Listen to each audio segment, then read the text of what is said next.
Это последняя сессия парламента шестого созыва. Открывая заседание, спикер Народного собрания выразил надежду на плодотворную работу. На повестке дня 12 вопросов. Первый касался кадрового назначения. Путем тайного голосования на должность первого заместителя председателя Верховного суда Республики Абхазия был избран Сафарбий Миканба. Я уверен, что я все свои знания приложу для качественного направления правосудия в стране. Парламентарии не приняли закон о стратегических объектах Республики Абхазия, который был принят в первом чтении. Согласно законопроекту, к стратегическим объектам относится имущество, находящееся в управлении МВД, СГБ, Минобороны и МЧС. Также в список входят объекты энергетики, системы организации воздушного движения и авиации, республиканские железные дороги, дороги республиканского значения, авто и ЖД-вокзалы, причалы и пристани, имеющие государственное значение, объекты связи, телевизионные и радиопередающие центры, информационные агентства. В случае чрезвычайных ситуаций президент Абхазии в целях обеспечения защиты национальных интересов, жизни, здоровья населения мог быть вправе вводить особый режим охраны, эксплуатации и обеспечения жизнедеятельности стратегических объектов с использованием вооруженных сил республики. Также в рамках проекта стратегические объекты, находящиеся в государственной собственности, не подлежали приватизации.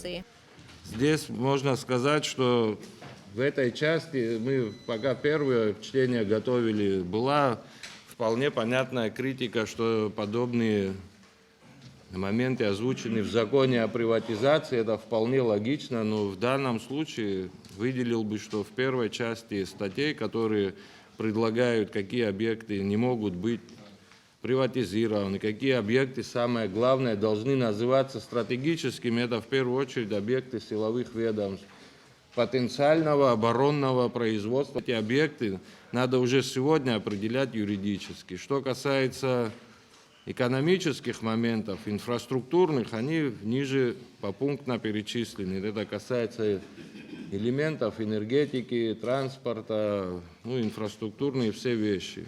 Депутаты Илья Гуня и Батал Тапагва выразили мнение, что данный законопроект нуждается в доработке. Завязался спор о том, какие объекты можно назвать стратегическими. Когда мы говорим, если, допустим, мы говорим о объектах связи, то сегодня Амобайл и Аквафон тоже являются объектом связи, но частным объектом связи. В случае чрезвычайной ситуации мы должны прописать, как он функционирует, как на него распространяется, как охраняется. Принимая этот закон, у нас он регулируется несколькими законами. Один из них – это закон о приватизации, в котором есть объекты, которые приватизируются. Мы не отменяем те законы, они идут. Но здесь масса вопросов возникает. Вот для меня лично здесь очень много вопросов к этому закону. С ним еще поработать и поработать бы. Это, честно говоря, мне непонятно, потому что к отношению к стратегическим объектам он вообще не имеет. Это просто какой-то вырванный контекст. Потом, давайте посмотрим реально в жизни, что будет. Вот эти малые ГЭС, которые здесь есть, там Джирхуа, Гичрепш, там Баслат и прочего, у нас маленьких ГЭС очень много. Для государства восстанавливать их в финансовом плане, вкладывать, это невыгодно. Но для какого-то коммерческого лица, который бы вложил бы, запустил бы и это бы работало, может быть выгодно. Значит, честно говоря, что мы этим законом хотим? Вообще каждый закон принимается для выполнения конкретной работы, чтобы оно работало. Что мы хотим этим сказать? Объясните мне. Если мы здесь хотим написать, что государство не будет иметь права, предположим, создавать какие-то совместные вещи для того, чтобы восстановить неработающее, чтобы оно работало и так далее, чтобы не привлекали никакие инвестиции, никто не шел в этот бизнес, давайте тогда по-другому, видимо, это надо назвать. А если мы хотим, как и сказал мой коллега, собственно говоря, и Наталья Викторовна, если мы хотим, чтобы это работало, надо, видимо, привести ее в порядок. И сюда надо включить какие-то объекты, даже которые мы не знаем. У нас есть, извините меня, такие институты, как АТОЛ, который, как говорится, простите меня, я лично, чуть-чуть только знаю, что под этим и за этим. Я не говорю о Сухумском физико-техническом институте, который мы, как говорится, я вообще даже знаю только, как говорится, там верхушку этого айсберга, что там есть, Это, поверь, ну, честно говоря, вот мне этот закон кажется, вот было сказано, что давайте вот это запретим и все. Если задача стоит в том, чтобы запретить, как говорится, в дальнейшем что-то привлекать, делать и так далее, я хочу сказать, что этот закон он не останавливает, поверьте мне. Этот закон, хочу, так сказать, разочаровать, кто это писал, не позволяет, как бы, чтобы остановить, чтобы в него невозможно было, как бы, их использовать, вкладывать средства и так далее. А мы своим главным законом с вами четко приняли в свое время о том, что вся система наша, которая есть, не может быть, не принадлежать государству, перейти, как бы, все связано с гидроэлектростанциями, со всей этой системой. Депутат Алхаз Джинджоли отметил, что большинство объектов госсобственности не обозначены. У нас существует Госкомитет по имуществу и приватизации. До сих пор с реестрами, в котором хаос, если вы сталкивались, кстати говоря. Большинство объектов, если, ну, я голословно, давайте возьму на себя такую вину, скажу, большинство объектов госсобственности толком не прописаны, не упорядочены до сих пор. Им для этого нужна помощь, как говорил сам глава Госкомитета. Здесь даже, по-моему, переходим к заключительным положениям этого законопроекта. Предложить президенту Республики Абхазия, Кабмину и иным компетентным госорганам в 3-месячный срок привести свои нормативные правовые акты в соответствии с настоящим законом. Это ответ на ваш вопрос? Ответ. Нет? А в каком виде должен звучать тогда список? Мы не должны с вами бегать по объектам Минобороны, допустим, и переписывать в гектарах значимость.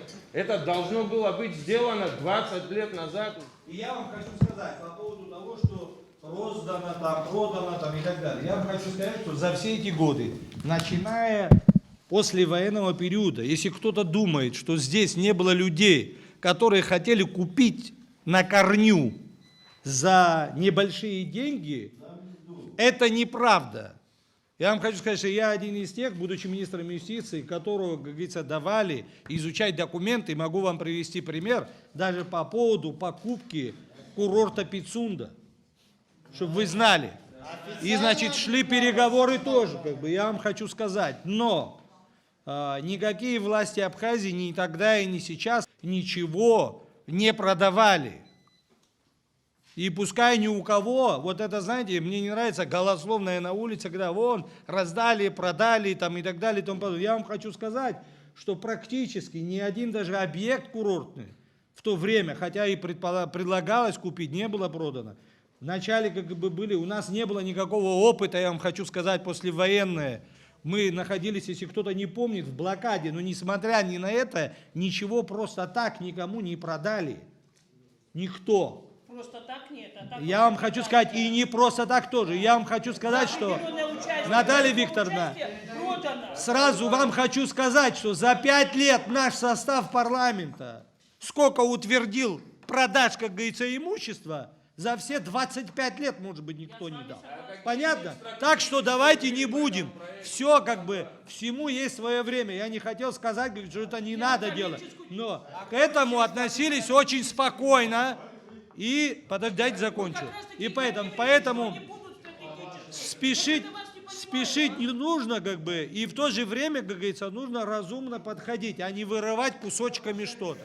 Во втором и третьем окончательном чтении депутаты парламента внесли изменения в Трудовой кодекс республики. Согласно документу, минимальный размер оплаты труда будет устанавливать Кабмин, и он не должен быть ниже прожиточного минимума. Во втором окончательном чтении депутаты также внесли изменения в закон об оружии. В принятом законе об оружии в абзаце 3, где было написано, что в фактическом владении которого находится боевое незарегистрированное оружие, отведен срок для его оформления Генеральному штабу был 12 месяцев. Но в связи с тем, что оборудование для оснащения пулегильзотеки поступило с большим опозданием, Генштаб Вооруженных сил не уложился в сроки, не уложился в сроки, предлагаю убрать норму 12 месяцев и прописать, что, ой, Господи, где это, что лица в фактическом владении которых находится боевое незарегистрированное оружие, должны представить его в Генштаб Вооруженных сил Республики Абхазия с целью его учета, оформления разрешения и разрешительных документов на оружие. Это одно изменение. Также было была допущена ошибка, мы не отменили, не признали утратившим силу в связи с вступлением закона об оружии, не признали утратившим силу постановление Президиума Верховного Совета Республики Абхазия от 14 января 1994 года и постановление Президиума Верховного Совета Республики об утверждении положения о порядке оборота огнестрельного оружия от 1994 года. Сразу 7 отдельных вопросов касались внесения изменений в Конституционный закон Абхазии о выборах депутатов Народного собрания. Согласно первой поправке, кандидат в депутаты обязан участвовать в дебатах. Здесь тоже мнения разделились. Мы не знаем их политических программ. Зачем они идут в депутаты? Что они хотят сделать? Готовы они поддержать? Ну, есть у нас ряд сегодня животрепещущих вопросов. Дай Бог, придет время, будут другие проблемы, другие вопросы. И по ним тоже надо будет иметь свое мнение. Ну как? Да, страна маленькая, мы практически все друг друга знаем, но не настолько хорошо в округе, где 3-5 тысяч избирателей, чтобы лично иметь возможность с каждым пообщаться и объяснить свою точку зрения. И тогда вопрос, как наш избиратель должен ориентироваться? Только благодаря средствам массовой информации, желательно, чтобы это были дебаты. В противном случае здесь правильные вопросы. Человек может заболеть, у человека могут возникнуть другого рода, не дай Бог, ну, кто-то может умереть, близкий родственник еще. Если мы сможем предусмотреть в этом случае перенос дебатов или вещи, когда человек, ну, по объективным причинам может туда не явиться, другое. Но публичность, ну мы к чему ведем? Слушай, ну дебаты не обязательные, это не нужно, то не нужно. А как мы выбирать будем? Ну, по праву сильного. Кто богаче, тот и депутат. Это тоже вариант. Присутствует в нашей жизни? Присутствует. Я считаю, что дебаты необходимы. Если человек, имея возможность, не заболел, не хоронит кого-то из близких, ему государство представляет эфир, он приходит с оппонентами, в культурной форме общаясь, излагая свое видение будущего страны и ряда законодательных каких-то аспектов. Ну что в этом такого, что он не явится? Но есть другой момент, я вам хочу сказать. Я знаю, по крайней мере, на личном примере людей, которые очень красиво говорят, очень красиво все преподнесут, а внутри, как говорится, по своему содержанию совершенно другие. И могут очень много красивого сказать и сделать. Я вам хочу сказать, дайте я договорюсь, вас не перебивал, а я вам хочу сказать, что мы давно перешли, дорогой мой Леонид, мы давно перешли на такую западную систему, когда люди ходят и говорят, меня изберите, я самый лучший, я вот сейчас вам расскажу про то, про это и так далее, меня изберите. А я вам хочу сказать, что у нас есть округа, я лично, где людей попросили пойти в депутаты, они не хотели идти, не желали, но собрались и пришли, попросили, что пойди, потому что как бы от них больше пользы. В итоге поправка была отклонена. Следующие изменения касались того, что у депутата обязательно должно быть высшее образование. Мнения парламентариев вновь разделились. После бурного обсуждения и эту поправку отклонили. Оставшиеся 5 вопросов, касавшихся внесения изменений в закон о выборах депутатов, были сняты с повестки дня. Далее парламентарии внесли изменения в регламент Народного собрания республики. Комитеты самостоятельно определяют текущие ежеквартальные планы своей работы в соответствии с утвержденным планом законотворческой деятельности Народного собрания, за что вы нас всегда ругали, Ирина Юрьевич.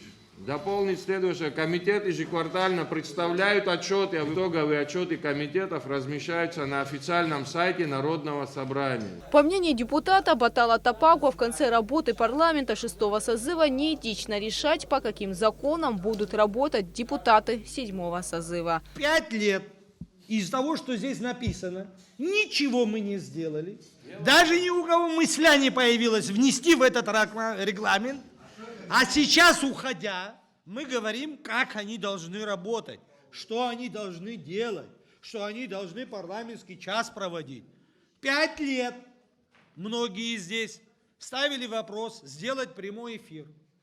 Один из них был я. Давайте сделаем, чтобы наши избиратели видели, о чем мы говорим, что мы говорим. Сейчас мы решили, как они должны работать. Слушайте, давайте это все-таки, это я считаю, что это некрасиво. Придет новый парламент. Если они посчитают, мы вот это им оставим, скажем, что мы вот это, было бы хорошо, если бы мы это сделали бы, но если вы это сделаете, ребята, это будет правильно. А вот мы вам оставляем, как говорится, такое наследство. Сами мы не делали, Валерий Немирович, вы один из тех, которые забаллотировали все это в течение 5 лет. Вы как руководитель, который не дали ни один раз возможности провести прямого эфира, и сейчас у вас появилась такая великая идея поддержать, чтобы это было, но не при вас. На заседании сессии Астамур Глогуа предложил обратиться к России от имени депутатов Народного собрания с просьбой оказать содействие в урегулировании экспортных цен на топливо. Я знаю, что руководство Абхазии на разном уровне написало не одно письмо, пока еще ответов нет. Но я считаю, что мы, как действующие депутаты, представляющие народ Абхазии, можем за этот же народ побеспокоиться. И еще раз обратиться к нашим коллегам, как вы приводили пример по здравоохранению. Возможно, возможно, это тоже подействует для того, чтобы этот вопрос как-то был отрегулирован. В завершении последнего заседания сессии парламента 6-го созыва ряд депутатов был награжден почетными грамотами Народного собрания. Первое заседание сессии парламента 6-го созыва состоялось 12 апреля 2017 года. В течение 5 лет было проведено 91 заседание, на которых рассмотрено 226 законопроектов. Принятые в окончательном чтении, вступили в силу 187 законов. Гугут Савардания, Алексей Гухава, Абхазское телевидение.